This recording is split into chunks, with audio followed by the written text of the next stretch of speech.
On a busy March evening in Southern California, Burbank Airport was handling its usual influx of flights. Among them was Southwest Airlines Flight 1455, a Boeing 737 arriving from Las Vegas. Unlike the previous arrivals, this aircraft was moving too fast as it touched down on runway 8. It had already passed the midpoint of the runway, and the perimeter fence at the far end was rapidly approaching. The pilots deployed every braking system available in a desperate attempt to stop in time.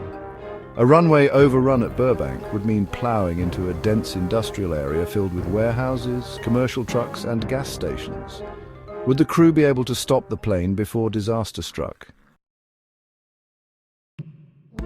On March 5, 2000, the aircraft had arrived at Las Vegas McCarran International Airport, already 2 hours behind schedule due to earlier strong winds and rain. To make up for lost time, the turnaround was swift before it departed west as Flight 1455 bound for Burbank-Glendale Pasadena Airport, now called Hollywood Burbank Airport. The crew of Flight 1455 was beginning their scheduled 3-day trip. Captain Howard Peterson, 52, was an Air Force veteran with 11,000 flight hours, nearly 10,000 of which were on Boeing 737s.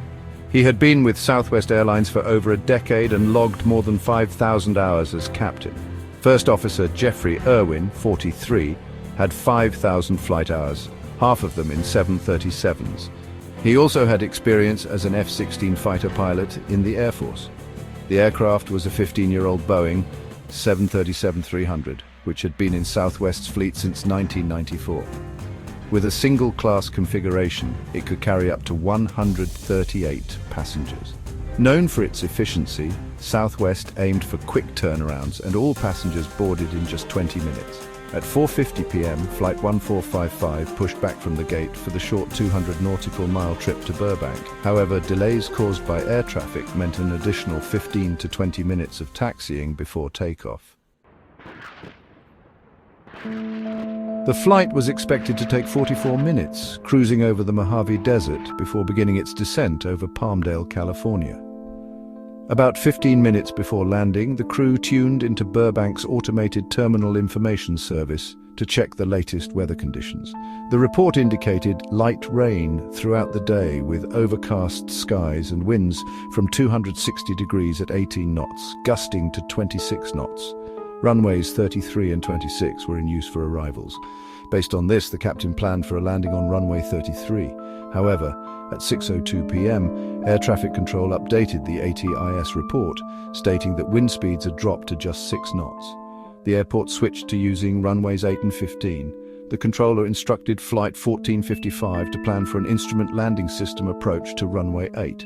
Although runway 26 offered a headwind for better braking performance, it was not chosen due to surrounding mountainous terrain. Runway 8 was the safest option, offering an ILS approach and avoiding obstacles. Two other aircraft, another Southwest 737 and a Falcon 2000 business jet, were scheduled to land at the same time.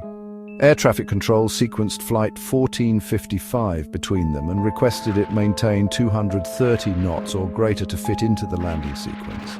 Speed restrictions like this are common in busy airspace but require careful planning to ensure enough distance remains for a safe landing.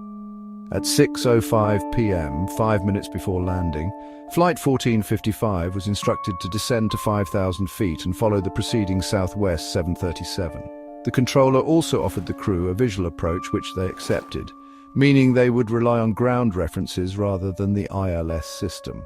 The aircraft was cleared to descend to 3,000 feet, but was required to maintain that altitude until passing Van Nuys Airport, 5 miles west of Burbank. Concerned about nearby air traffic, the captain delayed descent until clearing Van Nuys, further complicating the approach.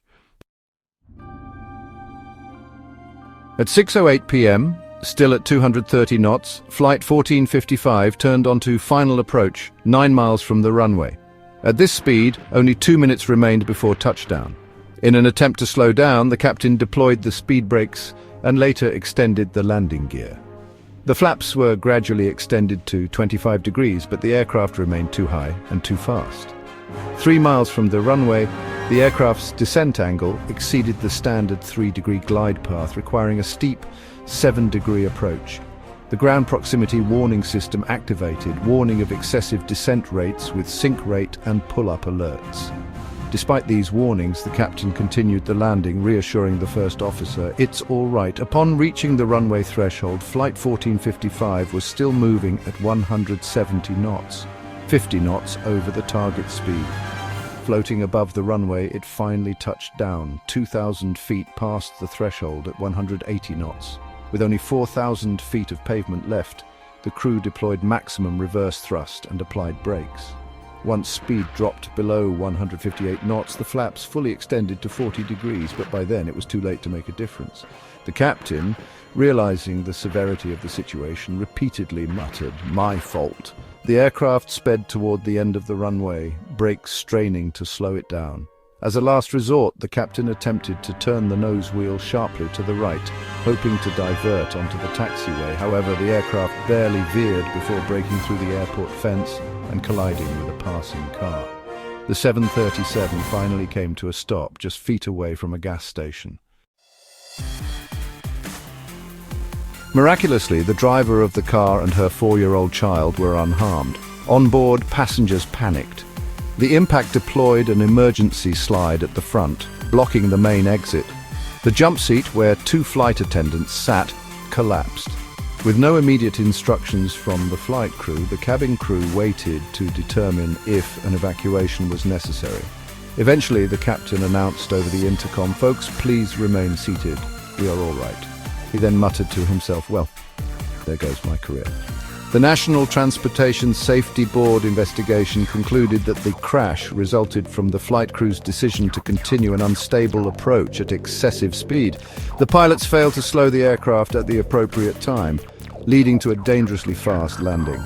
While the crew bore most of the responsibility, the NTSB also cited air traffic control's role in assigning a high-speed approach, leaving the pilots with no safe alternatives other than a go-around. Following the incident, Burbank Airport installed an engineered materials arresting system at the end of runway 8. This system consists of crushable material designed to stop overrunning aircraft safely. 18 years later, the EMAS successfully prevented another Southwest Airlines 737 from overrunning the same runway.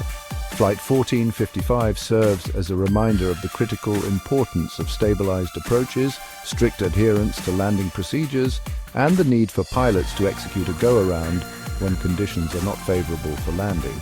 The safety measures implemented afterward may have prevented future tragedies, but for Captain Peterson and his crew, the events of that March evening marked the end of their flying careers.